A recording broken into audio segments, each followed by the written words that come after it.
Well, let's get back to my guest. Leo Zagami has been with me many times. For those of you who listen to my show, you know who he is. But for those of you who don't, let me just read a little short story that I wrote on my website on March 10th, 2008 on Arctic Beacon. That's ARCTICBEACON.com. And I'm surprised how many people can't spell Arctic. But anyway, Zagami accuses Norwegian officials of false arrest and illegally seizing files and computers. Wife claims he's lying, but Zagami says she's been corrupted by the Vatican-led New World Order. Leo Zagami, a high-level European Illuminati defector, claims he was arrested on bogus charges and harassed by Norwegian authorities for exposing the inner workings of the Vatican-led New World Order. According to Zagami, the incident occurred last week when Norwegian authorities came to his house without a warrant, jailing him for 12 hours and confiscating his files and computers. Zagami has been a thorn in the side of the Vatican ever since coming forward over a year ago with high-level information on how the Vatican Freemasonry worked together with U.S., European, and Middle East government leaders as they pushed the world into a one-world globalist regime. Recently, the Sicilian native came under harsh criticism from some U.S. patriots for his Muslim ties. These patriots claiming Zagami was actually working for the Vatican as a disinformation agent. And by the way, I was accused of being a Vatican agent too. So I've been accused of being a Mossad agent, a Vatican agent. I've had, military handlers who control my life, and it just goes on. But he vehemently denied the claims on this radio show days before his arrest, saying the accusations are unfounded and a campaign has been waged against him by both the Vatican and fundamental Christians and Muslims who, he claims, some inside these groups are the real actual agents of disinformation working with the Vatican. He then provided a long statement, but I'm going to provide something better, and that's Leo's telling his story, because it's quite a story, and we've talked on the air about it. It also gets into his family life, which he'll get into openly, because he's very upset about statements his wife made, that he's a megalomaniac and a liar. And I know you want to respond to this, Leo, so go ahead. Well, in the last couple of weeks, I've been literally living a nightmare. I couldn't believe what was happening to me. I accepted the fact that my wife abandoned me after repeatedly saying that I wasn't a good Muslim, that I should only follow the Quran and leave my Illuminati confessions and all the rest. And basically that I was, in a way, disturbing their interreligious dialogue with my exposés on Thomas Michel and all the rest. Now, are you on a landline or a cell phone? No, on a landline. Okay. Keep your voice right there because you were getting a bad echo, but keep it a little bit away and don't use a speakerphone, and then talk loud. Go ahead. Sure.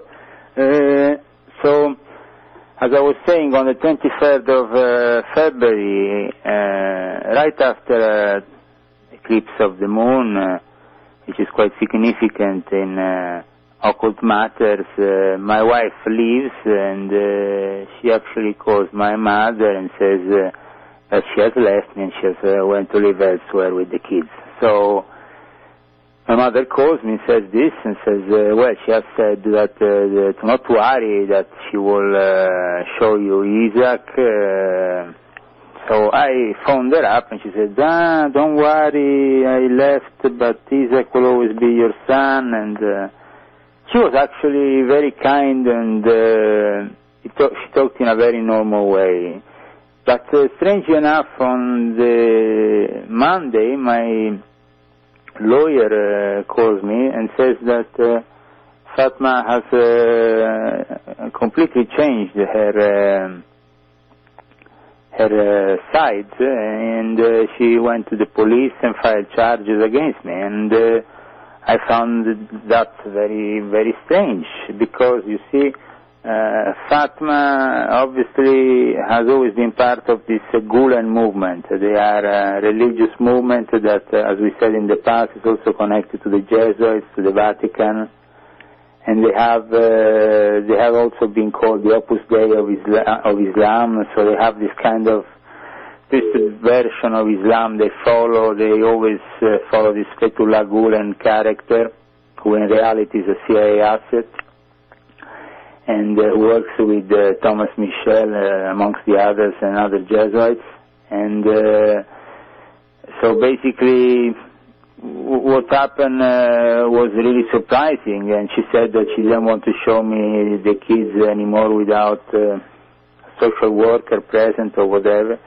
And so I waited another week, and then my lawyer talked to me again and said, she said she doesn't want to show you the kids ever again.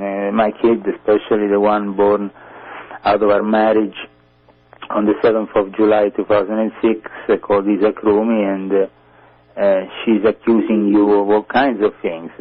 She was also accusing you of having found another woman suddenly, and I was like completely shocked. Why they have to create all this, but with all these accusations which are completely false against me, and then I... You know, the one thing, and I wanted to touch on this, she's been on this show before, and that was maybe, I don't know, 7, 8 months ago, and she was very much a supporter of your cause. Absolutely, but in fact in the last few months, certain things she said were increasingly bringing me to understand that this Gulen movement just wants to align to the Vatican-led New World Order, and that she was increasingly pissed off with me because by being connected with me she couldn't, re-enter her political arena in the way she wanted, and she was having contacts also with this friend of Jonathan Bolter, a Freemason, which we have denounced in the past on Arctic Beacon, in contact with the Mufti of Dubai and so on. And basically, the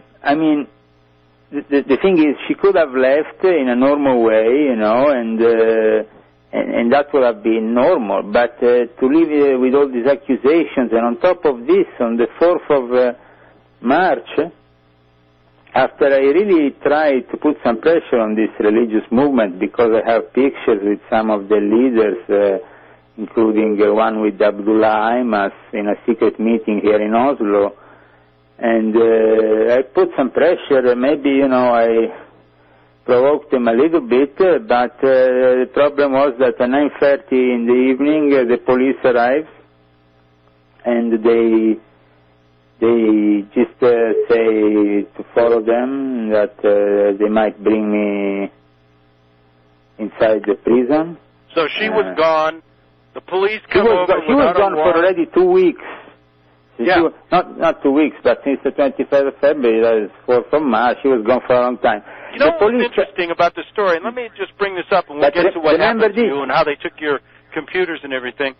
But just around the same time, right before this, all of a sudden, you're starting to get criticism from some American patriots who are now claiming, because of your Muslim ties, you are a Vatican agent working for the Vatican. And then what they also did is they tied me to you because you always come on my show, and they said I was a Vatican agent. And we had to get on then with Eric Phelps and discuss this. He later rescinded what he said about you. Yeah, but there's still others out there who are stating this.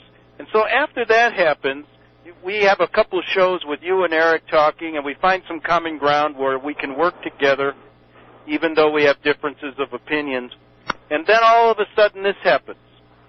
And your wife then goes, and all of a sudden it seems like from every corner you're getting harassed, and it's all happening at the same time. Now, there are people that still to this day say, oh, he can't be telling the truth on this, and they've sent me emails. And I said, well, listen to what Leo has to say. And I want you to address this because it's important, because I find it quite interesting that all these things happen right around the same time. And in this country, I don't know who to believe anymore, to be honest with you.